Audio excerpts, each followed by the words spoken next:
The city of Stockholm, Sweden has been active in environmental issues for a long time. With a combination of tough regulations and persistent commitment to new technology and market solutions, the city has now been named by the European Commission as the first green capital of Europe for 2010.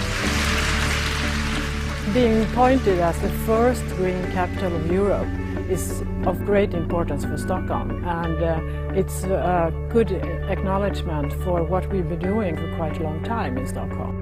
The European Commission has stated a long list of measures that the city has taken to justify the Green Capital Award. For example, the city has an integrated management system that ensures environmental issues are included in the city's budget, operational planning, reporting and monitoring. Being concerned of the environment in Stockholm is not something that concerns only one part of the city. It concerns all the civil servants in the city and all the different parts of the city, companies, and this is one reason why we got the award. Everyone has to be integrated and part of the environmental work.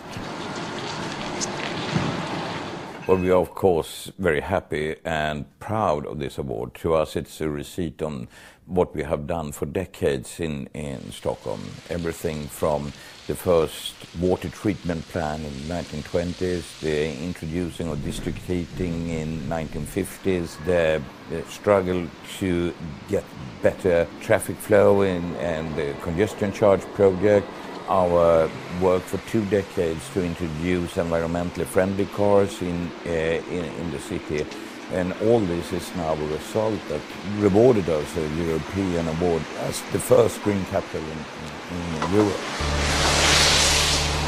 Pioneering congestion charging system has reduced car use, increased use of public transport and reduced emissions, and the city can boast a 25% reduction in per capita CO2 emissions since 1990. Bringing the emissions to about half the national Swedish average. The congestion charge scheme in Stockholm have reduced the traffic in and out from the zone with a little bit more than 20%. And we know that the emissions have, in the central part of Stockholm, has reduced with about 10 to 14%. We have better air quality, and that has an impact in the whole region actually of Stockholm. Some 90% of the population live less than 300 metres away from green areas that improve the local quality of life, bringing recreation, water purification, noise reduction and an enhancement of biodiversity and ecology. Stockholm's success in improving the urban environment can also be attributed to the many companies within clean tech committed to working closely with the City of Stockholm to ongoing and ambitious goals for further environmental improvement and sustainable development. The business community has worked closely with the city for 30-40 years in trying to develop new technologies in order to reduce the environmental impact in the city. Examples of this is the district heating network, the district cooling network, also the biogas project where the sewage sludge from the sewage water is being used to produce biogas, which is now used for the transportation system and for some households for cooking stoves in certain areas of the city. NVAC is another good example of the city working closely with a company to develop and make use of new technology.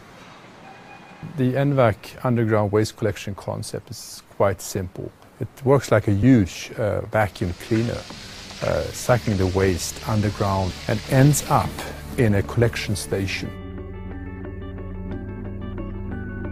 I'm glad that I'm living in the city, which has been mentioned as environment city.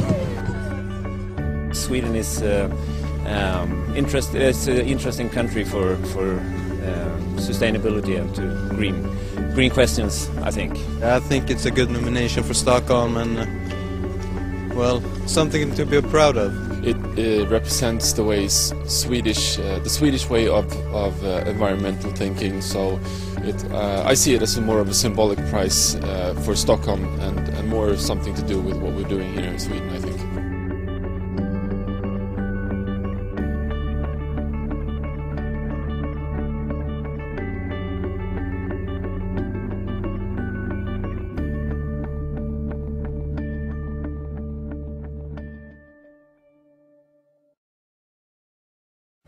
Have you ever noticed whenever you see those stories about which people are the most contented around the globe, whenever they profile the Swedes, they always seem to be so happy and beautiful.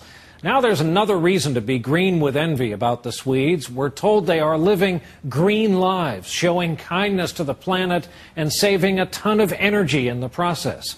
Here is our chief environmental affairs correspondent, Ann Thompson. Sweden's official colors are blue and yellow, but it lives green. From the citizens who can eat the fish from waterways in Stockholm to King Carl XVI Gustaf, who rules the land and drives an ethanol-powered car. Can the rest of the world learn from Sweden? If you're willing to, yes. To learn, the world travels through Sweden's forest to its living green laboratory, Växjö. A city of nearly 79,000, it is a pioneer in green living, cutting its carbon emissions by 30% per person in the last 15 years while still growing its economy. The crown jewel, its power plant that once burned oil. What does this big pile do? What is it used for? This pile is our fuel for our district heating and electricity production in Växjö. Wood waste goes from truck to conveyor belt to boiler. Though they need 30 times more wood waste than oil, it only costs 1/5 the price and produces near zero carbon emissions. We think that by doing this will not increase the greenhouse effect. Because Sweden has no oil of its own, scientists like Anders Bowden are trying to turn wood into synthetic fuel. How long will it take before cars in Sweden can run on gasified wood? I would say within 10 years. In time to meet Sweden's goal to be fossil fuel free by 2020. But even here in Europe's greenest city, some ways of life are much harder to change, like trying to convince people to ride on 2 wheels instead of 4. Mayor Bo Frank thinks he knows how. You need the whip and the carrot. The whip is to make it more expensive to use fossils, and the carrot to make it more inexpensive to use alternatives. Alternatives like the fuel made from organic waste that powers this train. Why are Swedes so open to the idea of renewable fuel? We love the nature. We love what we have around us. Even in Stockholm, green works. To reduce traffic, Swedes pay to drive in the business district. A 3-mile pedestrian mall runs through the heart of the city. Here, it is a way of life, even at the Royal Palace. We are not a perfect, but we can exchange knowledge and experience and technique. Creating, perhaps, Sweden's most important export, real-world ways to live green. Unbeatable biofuel. Ann Thompson, NBC News, Stockholm.